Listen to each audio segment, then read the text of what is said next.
చెప్పకపోతే ఇది దుర్మార్గమైన ప్రభుత్వం అంటాను నేను. రైట్ సార్, ఇదే విషయంపై ఒకసారి కోటేశ్వరరావు దగ్గర వెళ్దాం. కోటేశ్వరరావు గారు, ఇప్పుడు ప్రస్తుతం మీరు చెప్పండి, పాశవిక ఆనందం పొందుతున్న ఈ అమెరికాకు సంబంధించిన చర్యలు ఉన్నాయో దానికి సంబంధించి మనం కూడా వత్తాసు పలిగినట్టు ఎవరైతే అంత సంఖ్యలు వచ్చి తీసుకొచ్చినప్పటికును వారిని ఇక్కడ తీసుకుంటున్నాం. అదే విషయంలో కేవలం అమృత్సర్ మీదనే, అమృత్సర్ ఇంటర్నేషనల్ ఎయిర్పోర్ట్కు సంబంధించిన అక్కడనే దిగడాలపై అంతర్యం ఏమిటి? ఇంకా వేరే మన దేశాలకు సంబంధించిన ఇంకా ఇంటర్నేషనల్ ఎయిర్పోర్ట్స్ లేవా? కేవలం అమృత్సర్ మాత్రమే ఎందుకు చేస్తున్నారు? కేవలం ఇంకొక విషయం అండి, ఎంత నీచంగా పాశవికంగా ఆనందం పొందుతుందో అమెరికా. దీనికి నిదర్శనం ఏదైతే సిక్కులు తన ప్రాణానికి ప్రాణంగా కట్టుకున్న ఆ పగడి ఏదైతే ఉన్నదో ఆ పగడీలను కూడా సైతం అనుమతించలేరు. వారు ఆ పగడీలను కూడా తీసిస్తున్నారని మనకు ఇప్పుడు వార్తలు అందాయి. ఈ విషయంపై మీరేమంటారండి? ముందుగా ఫోర్ సైడ్స్ టీవీకి అభినందనలు చెప్తున్నాను. అదేవిధంగా జాగ్రత్తలు కూడా తీసుకోవాలనేది ఈ సందర్భంగా నేను చెప్పదలుచుకున్నాను.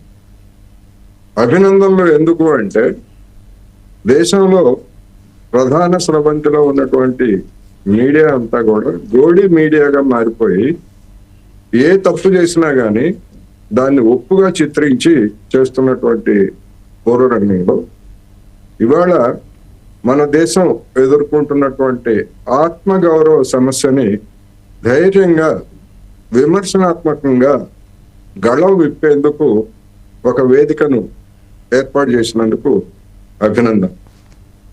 అదేవిధంగా జాగ్రత్తగా ఉండాలి అంటే భయపడమని కాదు, లేకపోతే వెన్ను చూపమని కాదు. ఎందుకు అంటే ఇవాళ పత్రికల్లోనే మనం చూసాం, తమిళనాడులో ఆనంద్ వికటన్ అనేటువంటి ఒక సుప్రసిద్ధ పత్రికలో వేసినటువంటి కార్టూన్లో బేడీలు, నరేంద్ర మోడీ గారికి బేడీలు వేసి ట్రంప్ చూస్తున్నటువంటిది ఒక వ్యంగ్య కార్టూన్. అంటే ఎట్లాగైతే మన దేశానికి బేడీలు వేసి పశువుల్లాగా తీసుకొస్తున్నారో దాన్ని చూస్తూ వేసినటువంటి కార్టూన్ కారణంగా ఆ పత్రిక వెబ్సైట్ ని అన్అఫిషియల్ గా బ్లాక్ చేశారు అనేటువంటిది మనం అందరం కూడా ఇవాళ చదివాం. అందువలన ఇటువంటి చర్చకు అవకాశం ఇచ్చి విమర్శనాత్మక గళాలను, తమ గళాలను విప్పడానికి అవకాశం ఇచ్చినటువంటి ఫోర్ సైడ్స్ టీవీ మీద కూడా రాబోయేటువంటి రోజుల్లో అలాంటి బ్లాక్ చేయడానికి కానీ లేదా ఇతరతర కనిపించకుండా చేయడానికి కానీ చేసేటువంటి ప్రయత్నాలను కూడా గమనంలో ఉంచుకోవాలి, తగినటువంటి జాగ్రత్తలు తీసుకోవాలనేది నేను ఈ సందర్భంగా చెప్పదలుచుకున్నాను.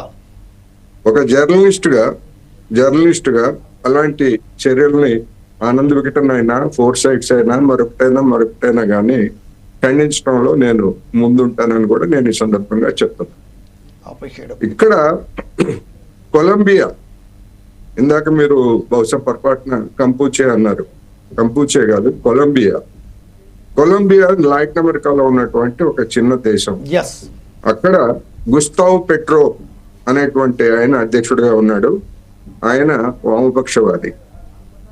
అమెరికాను చూసి ఏ మాత్రం బయటపట్టలేదు. ఆ విధంగా అమానుషంగా మా పౌరులను తీసుకొచ్చినటువంటి విమానాన్ని మా దేశంలో నేను దిగనివ్వను అని చెప్పేసి ఆయన గట్టిగా హెచ్చరించిన తర్వాత తిరిగి గౌరవప్రదంగా తీసుకురావడానికి అమెరికా అంగీకరించిన తర్వాత మాత్రమే విమానాలని దిగనిచ్చారనేది మనం గమనించాలి. అంటే ఆ మాత్రపు విశ్వగురువుగా, లేకపోతే ప్రపంచాన్ని శాసించగలిగినటువంటి ఒక వ్యూహాత్మకమైన లేదా కీలకమైనటువంటి దేశంగా ఉన్నటువంటి మన గురించి చెప్పుకుంటున్నప్పుడు కనీసం మర్యాదగా ఎందుకు తీసుకురమ్మని చెప్పలేకపోయారు అనేటువంటిది ఒక ప్రశ్న. అయితే ఉక్రెయిన్ సంక్షోభం సందర్భంగా అక్కడ చిక్కుకుపోయినటువంటి వేలాది మంది మన విద్యార్థుల్ని మనం సురక్షితంగా జాగ్రత్తగా తీసుకొచ్చినందుకు నరేంద్ర మోడీ గారు అప్పుడు ఆయన గొప్పలు చెప్పుకున్నారు. సరే, చేసినందుకు మంచిదే కనుక అనేక మంది చెప్పారు. ఇప్పుడు కొన్ని వందల మందిని, ఎంతమందో ఇంతవరకు వాళ్ళు చెప్పలేదు, కొన్ని వందల మందిని తీసుకురావడానికి, గౌరవప్రదంగా తీసుకురావడానికి ఏ చేతులు ముందుకు రావట్లేదు, ఏ నోరు ముందుకు రావట్లేదు అనేటువంటి ఇప్పుడు ప్రశ్న. అందుకని ఇవన్నీ కూడా రాబోయేటువంటి రోజులు ఇప్పటికే పెద్ద చర్చనీయాంశంగా ఉంది. రాబోయే రోజుల్లో ఇవన్నీ కూడా ఉంటాయి. ఇప్పుడు ఒక లెక్క ప్రకారం హూ అనేటువంటి ఒక రీసెర్చ్ సంస్థ గతంలో 2002లో వెల్లడించినటువంటి సమాచారం ప్రకారమే, తర్వాత ఇంకా సంఖ్య కూడా పెరిగి ఉండొచ్చు, అమెరికా వెళ్ళి అక్రమ పద్ధతుల్లో కానీ లేదా సక్రమ పద్ధతుల్లో వెళ్ళి వీసా గడువు ముగిసి అక్కడ ఉన్నటువంటి చట్టాల ప్రకారం అక్రమ వలసదారులుగా చట్ట ప్రకారం గుర్తించబడినటువంటి వాళ్ళు 7,25,000 మంది ఉన్నారు అని ఆ సర్వేలో చెప్పారు. మొత్తం 1,10,00,000 మందిలో భారతీయుల సంఖ్య 7,25,000 మంది, చైనా వాళ్ళు 25,000 మంది ఉన్నారనేది ఆ రోజు చెప్పినటువంటి. ఇప్పుడు 18,000 గురించి మన ప్రభుత్వం వాళ్ళు మేము 100,000 వెనక్కి తీసుకుంటామని చెప్తున్నారు సంతోషమే. ఆ తీసుకునేది ఏదో గౌరవప్రదంగా తీసుకోవచ్చు. అక్కడ ఏమన్నా క్రిమినల్స్ గా కానీ లేదా ఇక్కడి నుంచి వెళ్ళేటప్పుడు కేసులు ఉన్నటువంటి వాళ్ళు కానీ ఏమన్నా ఉండేట్లయితే దాని గురించి కొన్ని చర్యలు తీసుకుంటే దాన్ని మనం తప్పు పట్టాం.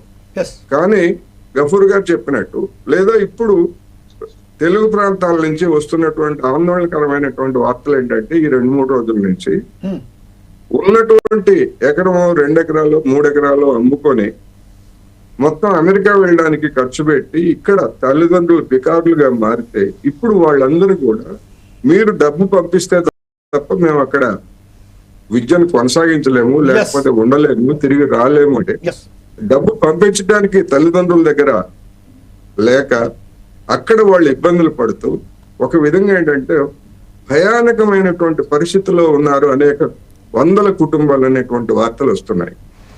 అందువలన ఇప్పటికైనా కేంద్ర ప్రభుత్వము వాళ్ళని గౌరవప్రదంగా తీసుకురావడంతో పాటు అవసరమైనటువంటి ఇతర సహాయాలను కూడా చేయడానికి ముందుకు రావాలి. మనం 50 లక్షల కోట్లు బడ్జెట్ అని చెప్పుకుంటాం. మన పౌరులకు ఉపయోగపడినటువంటి బడ్జెట్ 50 లక్షల కోట్లు అయితే ఏమిటాయి, 50 ఇంకా అంతకు మించి కొన్ని రెట్లు అయితే ఏమిటనేటువంటి ప్రశ్న. అందువలన ప్రభుత్వం ఇప్పుడు ఆత్మగౌరవంతో మన పౌరులను తిరిగి తీసుకురావాలి. అవసరమైతే వాళ్ళకి సంబంధించినటువంటి రిహాబిలిటేషన్ ఏదైనా అవకాశం ఉంటే దాన్ని కూడా చూడాలనేది నేను ఈ సందర్భంగా చెప్పదలుచుకున్నా. కానీ ప్రభుత్వ వైఖరి చూస్తా ఉంటే ఏ మాత్రం దున్నపోతు మీద చర్మం పడినట్టుగా ఎవరు ఎన్ని విమర్శలు చేసినా ఎన్ని వచ్చినా గానీ స్పందించడం లేదనేది ఈ సందర్భంగా నేను చెప్పదలుచుకున్నాను. రైట్, ఓకే సార్, మరొకసారి మీ వద్దకు వస్తాం. ఇప్పటిదాకా మరొకసారి